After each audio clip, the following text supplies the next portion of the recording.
Saudara-saudariku yang dikasihi Tuhan, Shalom, salam damai sejahtera untuk Anda semua. Dan selamat bertemu kembali dalam Renungan Harian Katolik. Ciri khas hidup gereja adalah perutusan. Sebelum Yesus naik ke surga, Tuhan mengutus ke-11 rasul untuk mewartakan Injil ke seluruh dunia. Demikian juga ciri khas gereja perdana komunitas Paskah adalah komunitas perutusan. Dan dalam gereja banyak organisasi-organisasi kategorial rohani yang mau mengerapkan, yang mau mewujudkan gereja sebagai perutusan. Anda kenal ada kursus evangelisasi pribadi. Ikutlah, karena disitulah kita akan menemukan kembali hidup sejati sebagai orang Katolik. Ada juga persekutuan doa karismatik, sebuah perutusan dalam doa. Bukan hanya itu, banyak seksi-seksi di dalam gereja adalah bentuk perutusan. Ada asak, ada juga legio, ada seksi-seksi sosial, apapun itu adalah bentuk-bentuk perutusan yang terwujud nyata dalam kehidupan sehari-hari. Maka kita membutuhkan dasar yang kokoh, dasar yang kuat dalam perutusan itu. Dan dasar yang kuat adalah tuntunan Roh Kudus itu sendiri. Yang menuntun kita kadang-kadang berbeda dengan apa yang kita pikirkan. Yang menuntun kita pada sesuatu yang mungkin berbeda dengan apa yang kita inginkan. Itu juga terjadi pada para orang-orang yang diutus seperti Paulus dan Silas.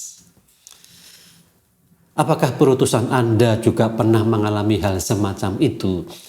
Anda mempunyai suatu ide yang Anda anggap bagus, tapi ternyata setelah direfleksikan bersama, harus sementara dihentikan.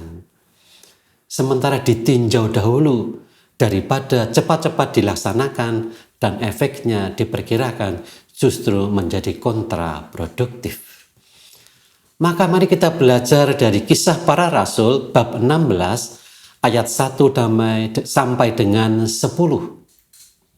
Kisah bagaimana Paulus dan Silas menjadi peka untuk dituntun oleh Roh itu sendiri. Mari kita dengarkan kisah itu. Paulus dalam mewartakan Injil ingin pergi ke Asia dan Bitinia. Tetapi Roh Kudus mengarahkan ke jalan lain dengan memberi Paulus penglihatan seorang Makedonia yang berseru-seru minta tolong. Dikisahkan bahwa Paulus dan Silas, mereka melintasi tanah Frigia dan tanah Galatia, karena Roh Kudus mencegah mereka untuk memberitakan Injil di Asia. Itulah tuntunan yang pertama, yang berbeda dengan kehendak Paulus dan Silas. Dan setibanya di Misia, mereka mencoba masuk ke daerah Bitinia. Tetapi Roh Yesus tidak mengizinkan mereka. Apa yang terjadi selanjutnya? Setelah melintasi Misia, mereka sampai di Troas. Dan pada malam harinya tampaklah oleh Paulus suatu penglihatan. Ada seorang Makedonia berdiri di situ dan berseru kepadanya, katanya, "Menyeberanglah kemari dan tolonglah kami." Setelah Paulus melihat penglihatan itu, segeralah mereka mencari kesempatan untuk berangkat ke Makedonia. Karena dari penglihatan itu, Paulus menarik kesimpulan bahwa Allah telah memanggil mereka untuk memberitakan Injil kepada orang-orang di sana. peka pada tuntunan roh. Maka mari kita melihat kembali apa yang terjadi dalam diri Paulus dan Silas. Mungkin kita tidak pernah menerima penglihatan dari Tuhan, tidak seperti Paulus yang memang dipilih oleh Tuhan sendiri. Tetapi mari kita mempertajam penglihatan hati kita. Mari kita mempertajam mendengarkan suara orang lain. Karena orang lain juga berbicara dalam hati mereka karena kasih dan tuntunan dari Allah juga. Mari kita memberi ruang bagi orang lain dalam memberikan kepada kita hal yang baik. Maka saya mengajak Anda untuk merefleksikan hal ini. Apakah aku mencari ruang bagi Tuhan untuk mengarahkan hidupku? Saudara-saudariku, dalam misa hari Minggu, imam menutup dengan kata-kata ini. Mari pergi, kita diutus. Bukankah itu yang kita ungkapkan sebagai wujud komunitas perutusan? Dalam hari Minggu kita berkumpul, tetapi jangan lupa komunitas kita bukan hanya komunitas yang berdoa, tetapi komunitas yang diutus. Saudara-saudaraku sekalian, dengan berkat ini perayaan Ekaristi sudah selesai. Haleluya, haleluya. Mari pergi, kita diutus. Itulah komunitas perdana, komunitas Paskah, komunitas perutusan.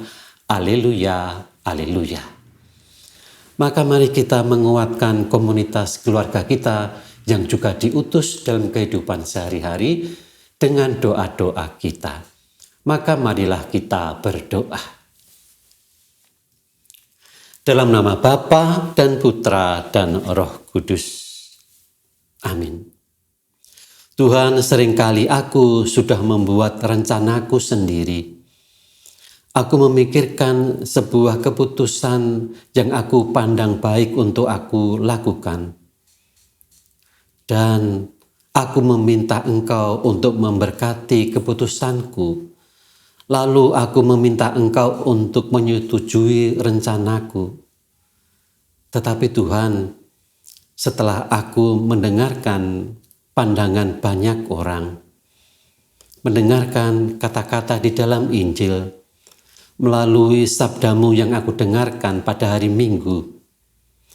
Hari ini aku belajar sebaliknya.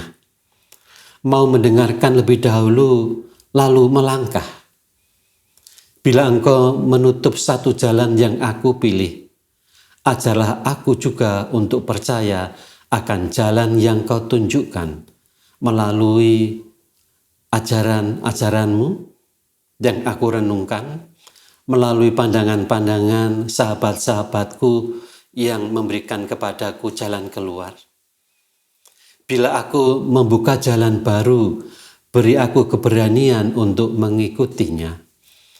Bila Engkau membuka jalan baru bagiku, beri aku keberanian untuk mengikutinya. Maka tuntunlah aku Tuhan, agar hidupku berjalan dalam kehendak-Mu, bukan kehendakku sendiri. Amin. Tuhan bersamamu dan bersama rohmu, maka semoga Allah yang Maha Kuasa memberkati keluarga kita, komunitas kita, dan terutama perutusan-perutusan kita dalam nama Bapa, Putra, dan Roh Kudus. Amin.